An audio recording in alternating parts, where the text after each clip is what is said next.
Friends, welcome back to my YouTube channel Techy Bees. दोस्तों, आपसे मैं हमेशा कहती थी कि बजट कैटेगरी में क्यूलेट टीवी एक मार्केटिंग गिमिकरी ही होती है, क्योंकि किसी भी बजट क्यूलेट में आपको सैमसंग टीवी जितने वाइब्रेंट कलर्स नहीं मिलते हैं। तो जो क्यूलेट टीवी आज मैं रिव्यू करने जा रही हूँ उसमें आपको सैमसंग जितने ही वाइब्रेंट कलर्स मिल जाते हैं। मैंने ऑलमोस्ट सारे ही बजट क्यूलेट्स का रिव्यू ऑलरेडी किया हुआ है और मुझे उनमें से कोई भी 4K टीवी के बियॉन्ड जाता नहीं दिखा। एक तो उनके कलर्स में क्यूलेट जैसी कोई वाइब्रेंसी नहीं थी और दूसरा ये कि उनका HDR परफॉर्मेंस भी अच्छा नहीं था। इसीलिए इस टीवी से भी मुझे ज्यादा उम्मीदें नहीं थी। तोशिबा क्यूलेट M550 इतना महंगा होते हुए भी अपने प्राइस के हिसाब से बिल्कुल भी अच्छा परफॉर्मेंस नहीं दे रहा था। लेकिन इस क्यूलेट टीवी के परफॉर्मेंस ने मुझे बजट क्यूलेट्स के बारे में अपना नजरिया बदलने के लिए मजबूर कर दिया है। ये टीवी पिक्चर क्वालिटी में हायर ब्रांड्स के एंट्री और मिड रेंज टीवीज को भी बीट कर देता है। ये टीवी 50, 55 और 65 इंचेस में अवेलेबल है। परचेज लिंक्स आपको वीडियो के नीचे डिस्क्रिप्शन बॉक्स में मिल जाएगी। आप इन टीवीज को हमारे लिंक से परचेज करेंगे तो हमें और प्रोडक्ट्स खरीद कर रिव्यू करने में मदद मिलेगी। तो चलिए बिना टाइम वेस्ट किए इस टीवी की अनबॉक्सिंग करके आपको बताते हैं कि बॉक्स में टीवी के अलावा और क्या क्या मिलता है। ये है ब्लॉपंत का 55 inches QLED TV 55QD7020। Blaupunkt basically एक जर्मन कंपनी है, लेकिन इंडिया में इस टीवी को SPPL नाम की एक नोएडा बेस्ड कंपनी मैन्युफैक्चर करती है, जो और भी बहुत सारे अच्छे टीवीज को मैन्युफैक्चर कर रही है। बॉक्स के अंदर टीवी के अलावा आपको एक सिल्वर और ब्लैक डूल टोन फिनिश में एक रिमोट मिलता है, जो देखने में एलिगेंट और प्रीमियम लगता है। रिमोट में आपको Amazon प्राइम, YouTube और Netflix के अलावा एक एक्स्ट्रा बटन भी मिलता है, जिसे आप अपनी चॉइस के अकॉर्डिंग कस्टमाइज करके किसी भी एप्लीकेशन का शॉर्टकट बना सकते हैं। इसके अलावा रिमोट में गूगल असिस्टेंट का बटन भी दिया गया है। रिमोट के अलावा बॉक्स में 2 AAA बैटरीज, एक wall mount, 2 piece metallic legs, एक यूजर मैनुअल गाइड, एक AV केबल और पावर कॉर्ड रखी आती है। कनेक्टिविटी की बात की जाए तो इस टीवी में 3 HDMI और 2 USB पोर्ट्स दी गई हैं। इसमें आपको HDMI, ARC और CEC दोनों ही मिल जाती हैं।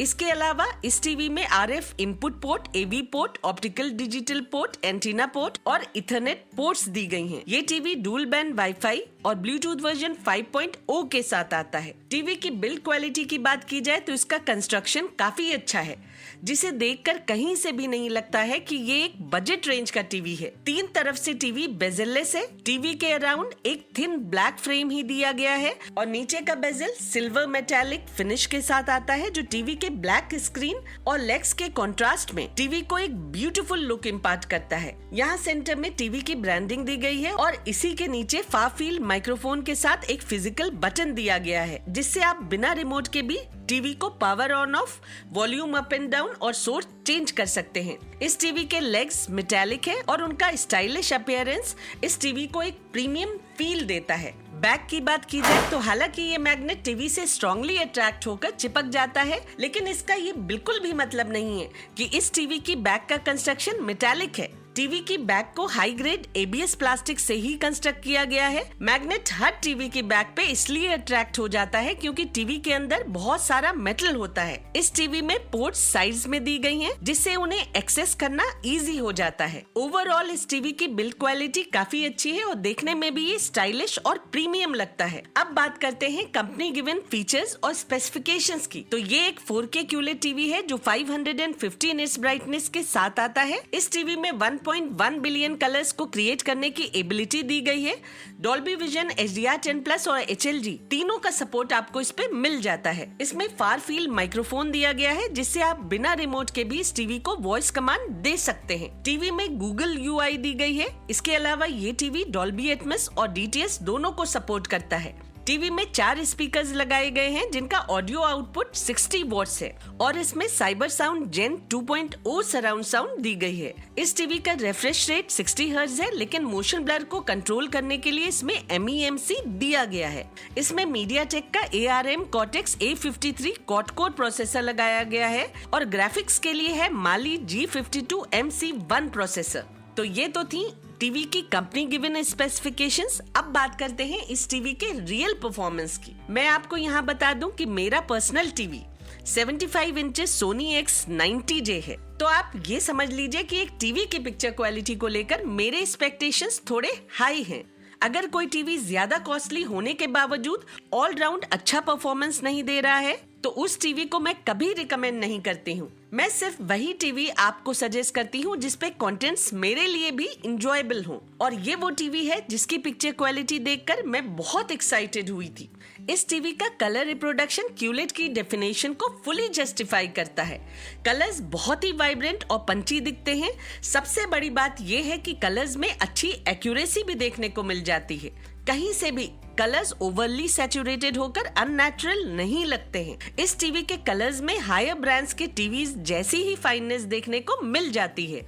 टीवी में IPS पैनल दिया गया है, उसके बावजूद कलर्स वाइब्रेंट है और ब्लैक्स भी एक IPS पैनल के हिसाब से काफी डीप है। HDR कंटेंट्स इस पे अल्टीमेट दिखते हैं।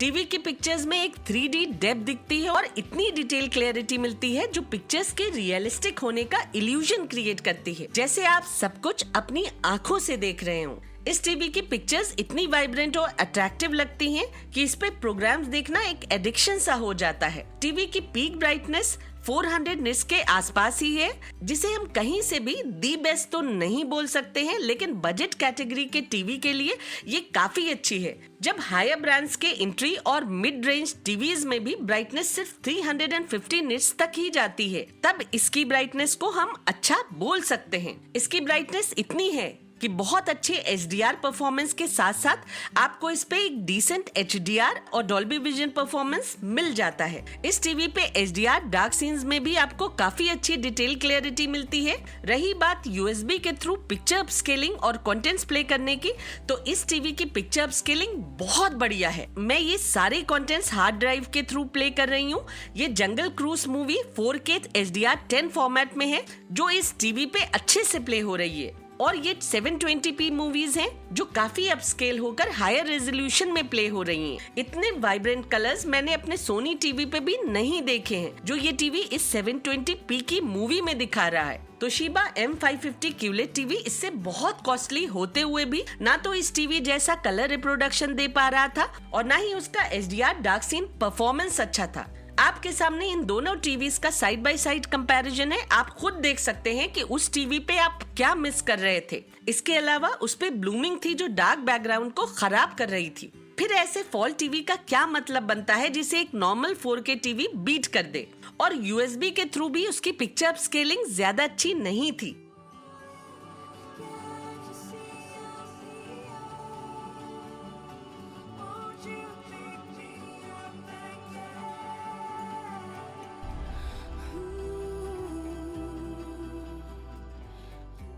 अब बात करते हैं इसके सेट टॉप बॉक्स परफॉर्मेंस की। तो इस टीवी पे HD चैनल्स काफी अच्छे दिखते हैं और SD चैनल्स भी उनकी ट्रांसमिशन क्वालिटी के हिसाब से डिसेंट दिखते हैं। आप इस पे SD चैनल्स भी अच्छे से देख सकते हैं।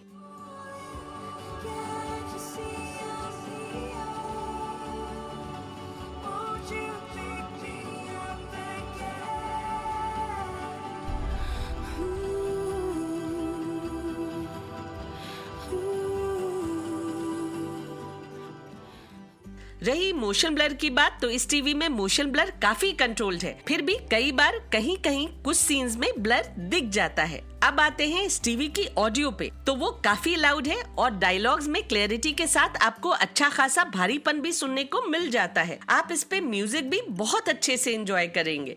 इसके साथ आपको किसी भी साउंड बार की जरूरत नहीं पड़ेगी, लेकिन इस पे कोई डॉल्बी एटमॉस का इफेक्ट सुनने को नहीं मिलेगा, और ये मैं आपको कई बार बता चुकी हूँ कि वो आपको किसी साउंड बार पे भी नहीं मिलता है। फिर ये तो एक टीवी ही है।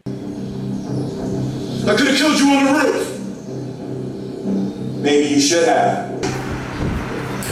I don't want to shoot you. Fine. Don't shoot me. Mind if I shoot you? तू कहना था कहिए वर्जीनिया। नहीं।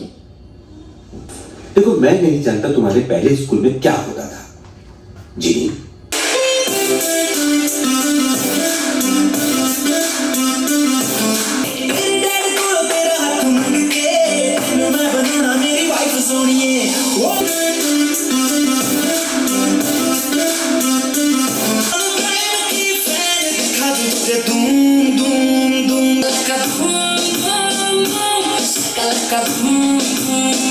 अब बात करते हैं इस टीवी की स्मार्टनेस की। तो बहुत सारे लोग गूगल टीवी का नाम सुनकर कंफ्यूज हो जाते हैं और कहते हैं कि उन्हें एंड्रॉइड टीवी चाहिए, गूगल टीवी नहीं। तो आप सब ये जान लीजिए कि ये एंड्रॉइड टीवी ही है, बस इस पे आपको गूगल टीवी यूजर इंटरफेस मिल जाता है। जैसे शाओमी के टीवीज में एक एक्स्ट्रा पैचवॉल यूआई दी जाती है, ऐसे ही एंड्रॉइड टीवीज में 2020 से एक गूगल टीवी यूआई दी जा रही है, जिससे आपका ब्राउजिंग एक्सपीरियंस और सिंपल हो जाता है। आपके पसंद के कंटेंट्स एक जगह पे ही दिखने लगते हैं, जिससे आपको उन्हें डिफरेंट एप्लीकेशंस में जाकर ढूंढना नहीं पड़ता है। इस टीवी में भी आप सिंपल एंड्रॉइड टीवी की तरह ही बाहर के एप्स आराम से साइड लोड कर पाएंगे और इसमें आपको गूगल प्ले स्टोर भी मिल जाएगा।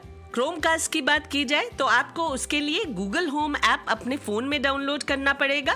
उसके बाद टीवी और फोन को एक ही नेटवर्क से कनेक्ट करके आप इस टीवी पे कास्टिंग कर सकते हैं। पहली बार कास्टिंग करते हुए मुझे थोड़ा लैग दिखाई दिया, लेकिन कई टीवीज में ये लैग शुरू में दिखता है, लेकिन वो 2-4 बार कास्टिंग करने पे धीरे धीरे खत्म हो जाता है। गेमिंग की बात की जाए तो इस टीवी पे HDR गेमिंग बहुत बढ़िया लगती है।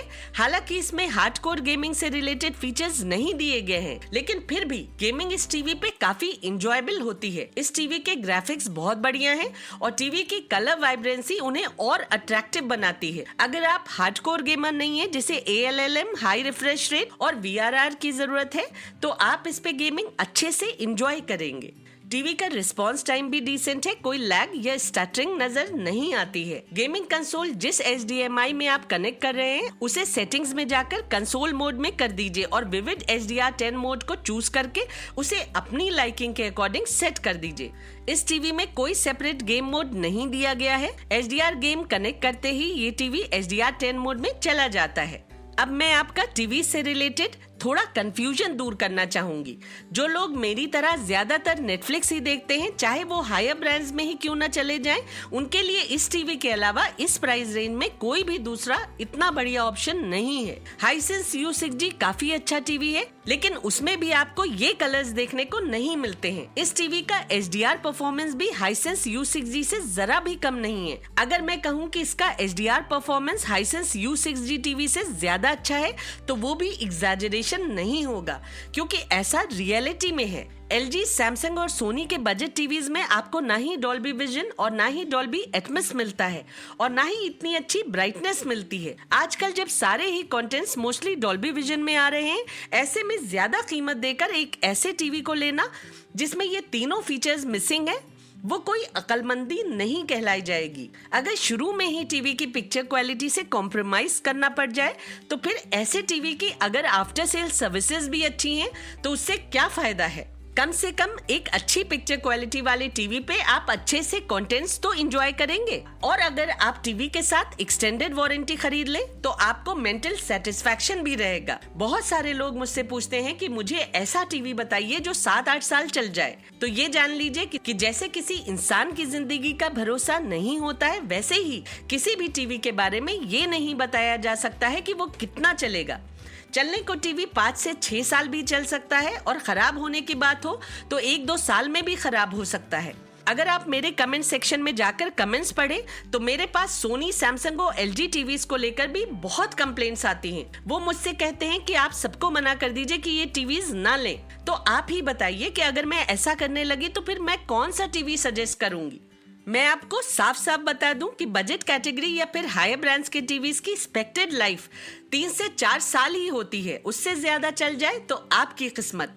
अब बात करते हैं टीवी की आफ्टर सेल सर्विसेज की। तो यहाँ भी मैं आपको साफ साफ बता दूं कि बजट कैटेगरी में ऑलमोस्ट सारी ही कंपनीज की आफ्टर सेल सर्विसेज अच्छी नहीं है, क्योंकि किसी भी कंपनी का खुद का इतना बड़ा नेटवर्क नहीं होता है कि वो हर जगह अपना सर्विस सेंटर स्टैब्लिश कर पाए। ये सारी companies after sale services third party यानी लोकल सर्विस सेंटर्स से टाई अप करके प्रोवाइड कराती हैं, और क्योंकि इन लोकल टीवी रिपेयरिंग सेंटर्स के पास पार्ट्स रेडिली अवेलेबल नहीं होते हैं, इसलिए पार्ट्स आने के लिए उन्हें कंपनी को लिखना पड़ता है, और इस प्रोसेस में सर्विस लेट हो जाती हैं। लेकिन देर सवेर ही सही आपको सर्विसेज मिल जरूर जाती हैं। और ऐसा भी नहीं है कि हायर ब्रांड्स की सर्विसेज बहुत अच्छी होती हैं, उनका सर्विस नेटवर्क वास्ट जरूर होता है, लेकिन फिर भी वो काम अपनी टर्म्स और कंडीशंस पे ही करते हैं। बहुत सारे ऐसे लोग हैं जो सोनी, सैमसंग और एलजी के सर्विस सेंटर से भी अपने आप को ठगा सा महसूस करते हैं, क्योंकि उनके पार्ट्स के लिए बहुत पैसे मांगे जाते हैं। ये हमारे लिए गर्व की बात है कि इंडिया में मैन्युफैक्चर्ड ये ब्लॉपन टीवी चाइनीज कंपनीज के टीवीज हाइसेंस और तोशिबा को भी पिक्चर क्वालिटी में बीट कर देता है। अगर फॉरेन की तरह U7H में भी ब्राइटनेस 1000 निट्स और डिमिंग जोन्स 120 दी गई हैं, तो आप उसे आंख बंद करके ले सकते हैं। लेकिन कुछ अनकन्फर्म्ड रिपोर्ट्स के अकॉर्डिंग हाइसेंस U7H की ब्राइटनेस U6G से भी कम है।